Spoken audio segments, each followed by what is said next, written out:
mahasiswa dari Stikes Merci Bakti Jaya Padang. Kali ini saya akan melakukan penyuluhan kepada ibu-ibu semua ya. Baik, Bu. Sebelumnya terima kasih kepada ibu-ibu semua telah menempatkan waktu dalam penyuluhan kali ini. Penyuluhan kali ini yaitu tentang kanker serviks. Baiklah ibu-ibu sekalian, saya akan membagikan brosurnya kepada ibu-ibu mengenai kanker serviks. Sebelumnya, apakah ibu-ibu sekalian tahu apa itu kanker serviks? Tahu. Kanker rahim. Ya, betul adalah jawaban Ibu Della tepat, tapi kali ini saya akan menambahkannya ya, agar ibu-ibu yang lain bisa lebih memahami. Kanker serviks adalah kanker yang terjadi saat ada sel-sel di leher rahim yang tidak normal dan berkembang terus tanpa terkendali. Leher rahim atau serviks adalah organ yang terbentuk seperti tabung. Fungsinya yaitu menghubungkan vagina dengan rahim. Sel-sel abnormal tersebut bisa berkembang dengan cepat sehingga mengakibatkan tumor pada serviks. Tumor yang ganas nantinya berkembang jadi penyebab kanker serviks. Kanker serviks ini adalah salah satu jenis kanker yang paling banyak terjadi pada wanita di seluruh dunia.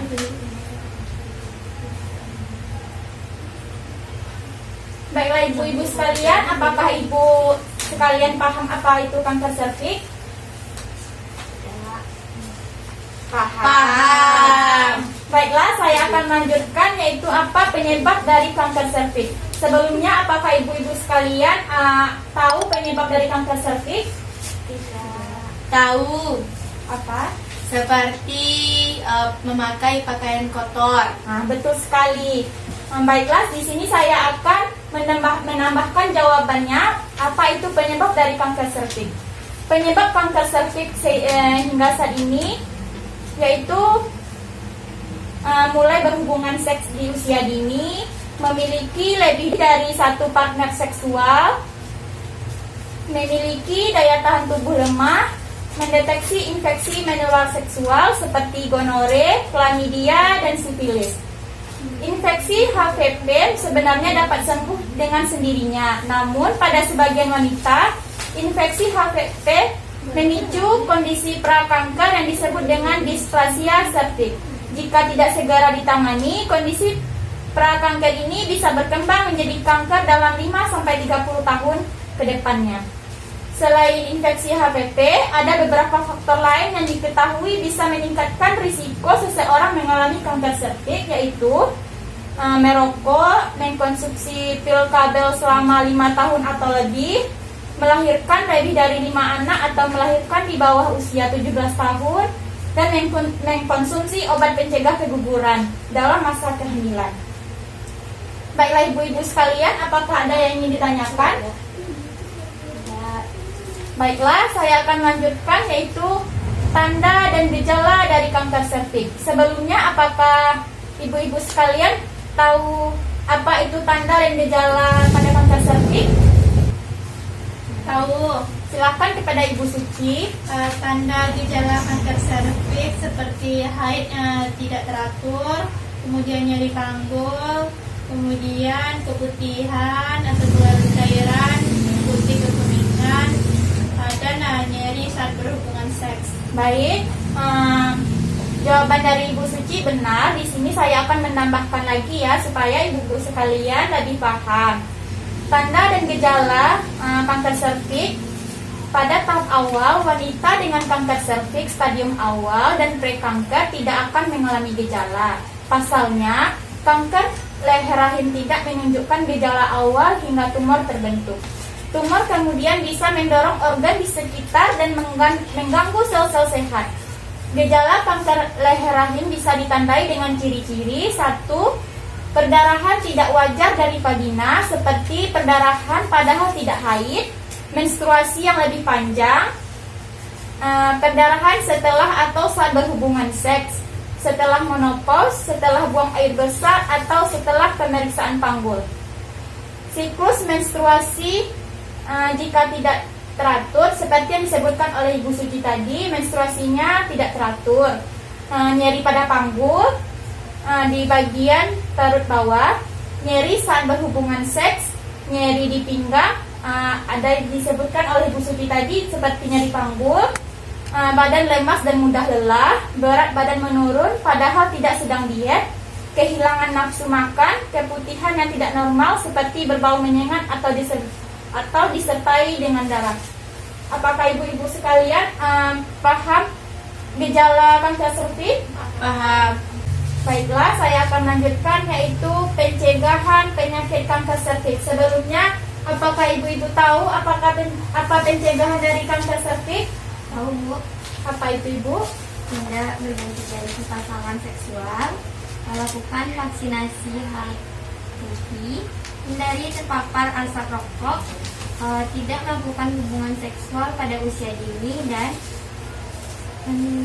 menindaklanjuti hasil pemeriksaan IVA atau Pap smear yang hasilnya positif.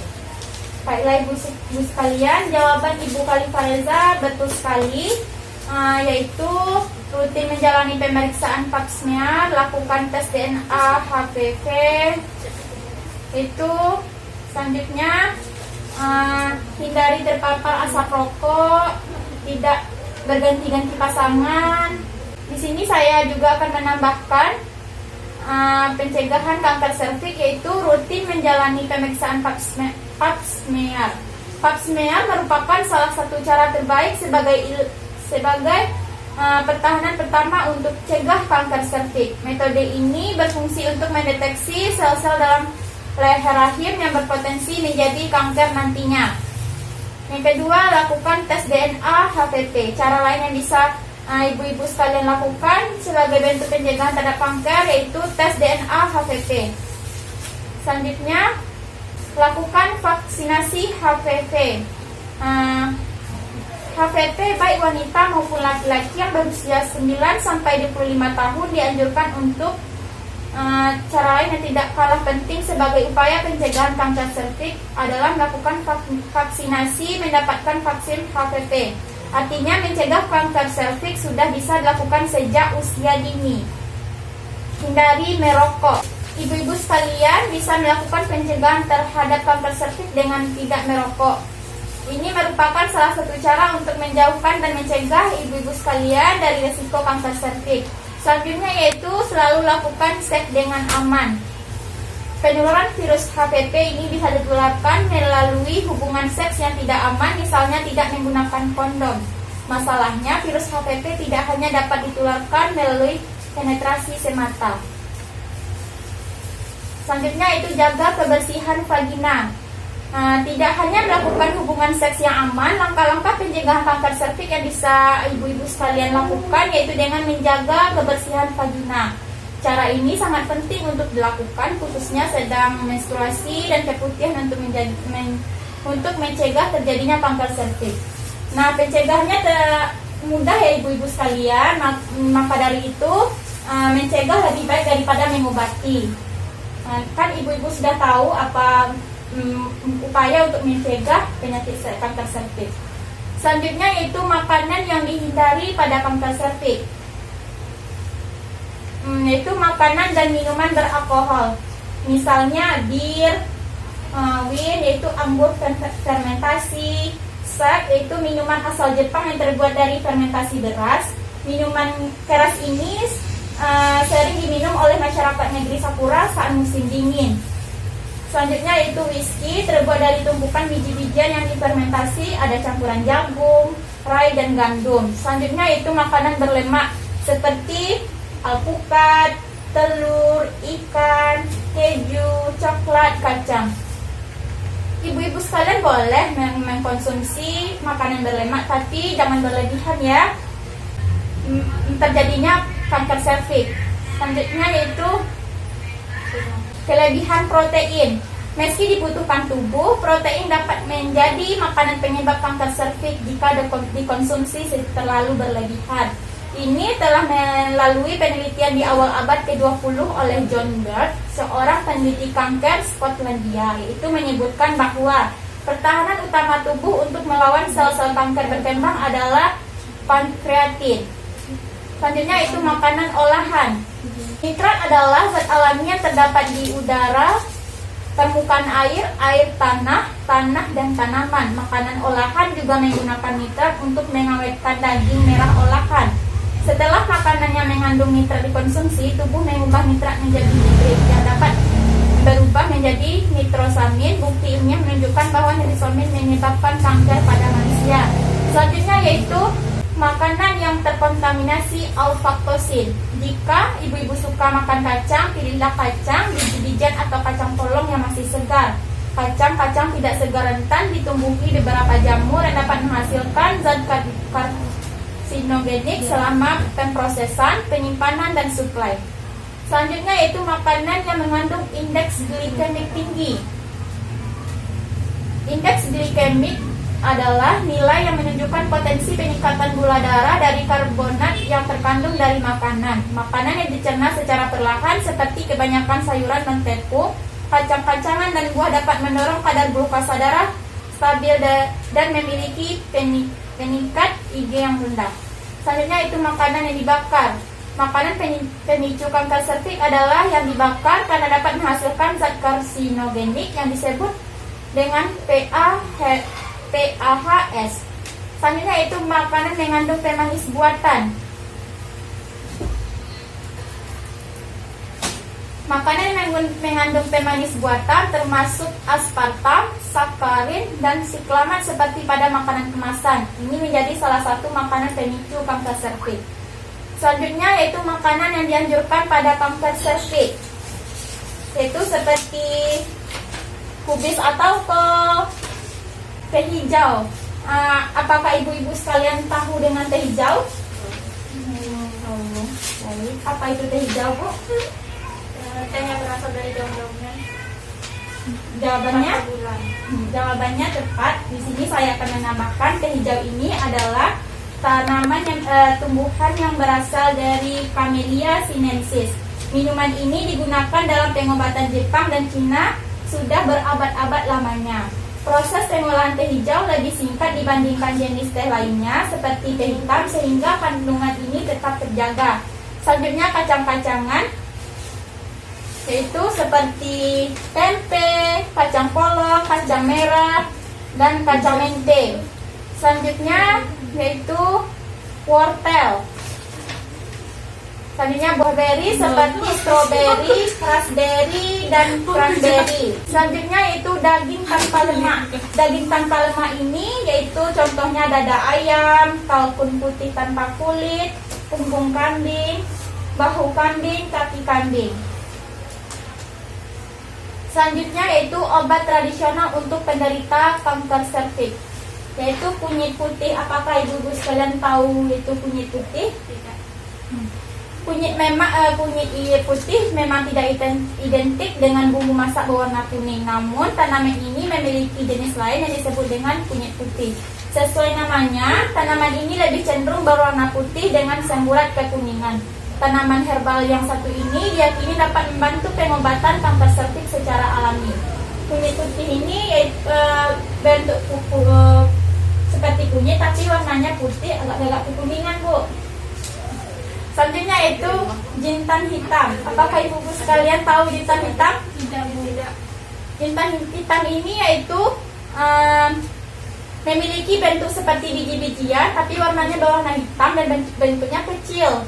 Seperti di brosur yang sudah saya berikan tadi, ibu-ibu sekalian bisa melihat putih-putih. Oh iya, Bu. Hitam. Ini kan ibu-ibu sekalian bisa ya melihatnya itu seperti biji-bijian tapi warnanya hitam. Iya, Bu. Kunyit putih tadi ini ya, Bu? Iya, ini dia. Selanjutnya yaitu buah mahkota dewa. Oh, ini Apa nah. ibu tahu? Tahu. Jambu. Banyak deh, Bu. Berwarna merah kan? Ini kan. Selanjutnya yaitu temu putih. Apakah ibu tahu? Tidak.